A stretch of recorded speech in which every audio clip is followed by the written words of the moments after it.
Já, Dís, þú ert að leiðin í Esjuhlaup núna, hvaða vegalengd ætlar að taka?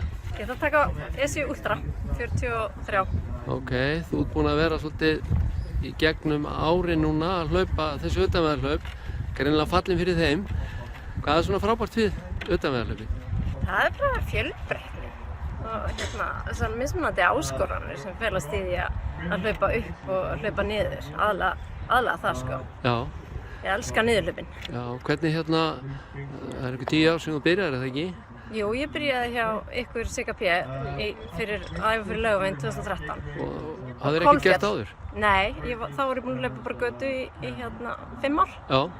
Þannig að ég hafði ekki farið yfir Lækjarsprænu einu sinni, þannig ég byrjaði hjá ykkur í mars 2013. Já, og en þú ert búin að vera, þú hefur farið erlendis og þú ert búin að taka fullt af hlaupum hérna í Íslandi. Já. Hvað er svona stendur upp úr það sem er kannski það sem þú hefur að gera undanfarin ár? Sko, Súluhlaupið síðasta, ég fór lengsta í Súlum síðasta haust, það er svona það sem stendur upp bara í íslensku hlaupum, skora alla að prófa það. Ok. Alveg sturlu skemmtun. Já. Svo líka gaman þegar kom svona ný hlaup eins og núna síðasta miðvikudagur hlauparslaupið hann upp í frá Guðmundarlundi á Vatnsendanum, alveg frábært að vera með svona utanvegarhlaup inn í miðri borg. Já. Erlendis stendur upp úr Lavareto, ég fór 120 km þar í Dolomítunum, alveg geggjað. Já. En svo er ég að fara í mína fyrstu 100 mílur í ágúst í Sviss. Hlakka mikið til.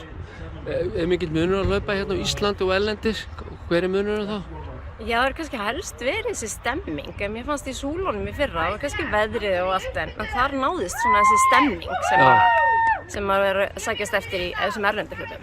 Hvað er svona stærsta markmiði núna framöndan hjá þér? Á hvað stefnir þú? Ég er að æfa fyrir Torinn. Ég ætla að reyna að komast inn í Torinn 2023. Og hvað eru það margir kílómetrar? Það eru bara litli 330. Já, þannig að það er allur undirbúningur núna miðar að því? Já, þetta er allt bara æfingarhlaup á þetta árið. Glæsilegt. Hvað stefnir það að vera í dag?